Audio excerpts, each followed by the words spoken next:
En Noticias Caracol escuchamos además a todos los candidatos presidenciales y a sus fórmulas a la vicepresidencia. Hoy el turno es para Piedad Córdoba y Jaime Araujo, quienes explicaron algunas de sus propuestas.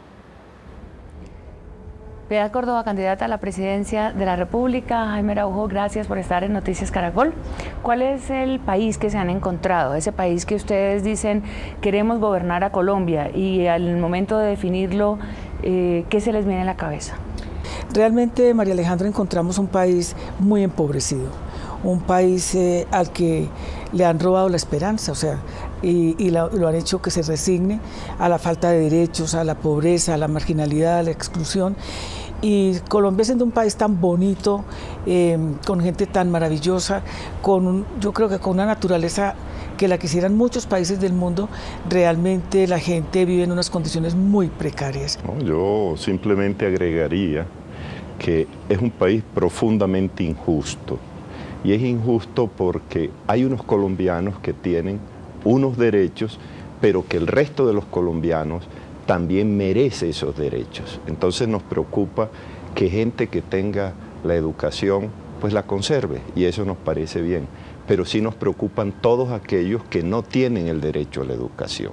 Para llevar de nuevo a la esfera de la campaña, no son ni de izquierda ni de derecha. La situación social de Colombia, la desigualdad, pues es un dato, un diagnóstico cierto, un diagnóstico que no se puede discutir desde ninguno de los, digamos, de los extremos de la política. ¿Ustedes creen que esta campaña entonces está cambiando de foco? Yo creo que la polarización que debería existir en el país es por los derechos, porque realmente a mí me parece que se ha conducido a la polarización, pero más bien como unos mecanismos para generar lo que es el miedo, para la posverdad, para instalar personas independientemente de qué piensan sobre los problemas que tiene el país. Muy bien, entonces van solos, no están esperando alianzas, no están buscando coqueteos, no les interesa entrar en ese juego de otros candidatos que creen que necesitan sumar y sumar votos para poder llegar seguramente a la segunda vuelta. Pero sí tenemos una alianza, ojo, con el pueblo, por sus derechos. Esa es nuestra gran alianza. La tensión permanente entre la región y el centro,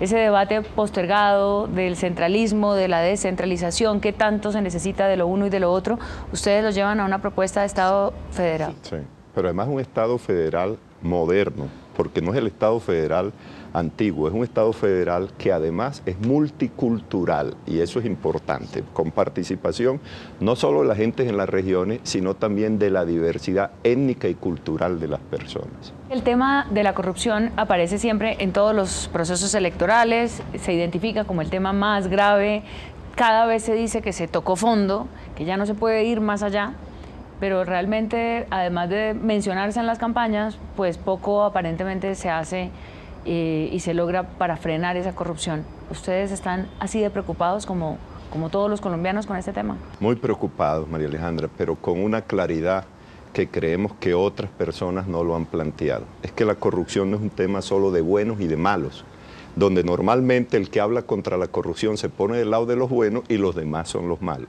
El tema de la corrupción pasa por otros problemas si de verdad queremos llevar una lucha que acabe la corrupción. Primero, es un problema de pobreza. No hay duda que si no hacemos que nuestra gente salga de esa pobreza extrema, pues no van a tener la oportunidad de escoger entre el bien y el mal.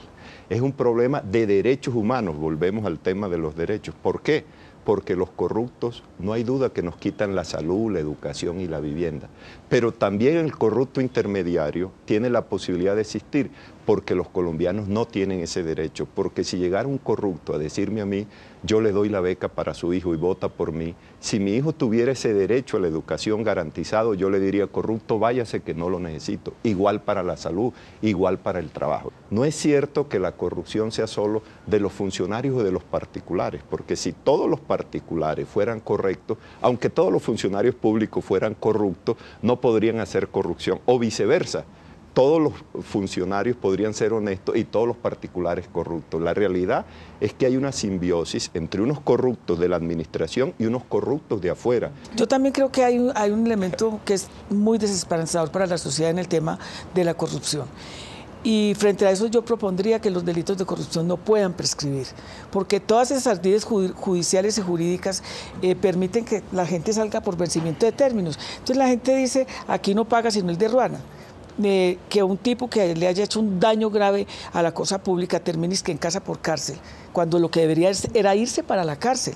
Para mí la corrupción es un delito de lesa humanidad, porque priva a una persona de la educación, de la salud, de la vivienda. Por ejemplo, lo de Reficar no tiene ninguna explicación.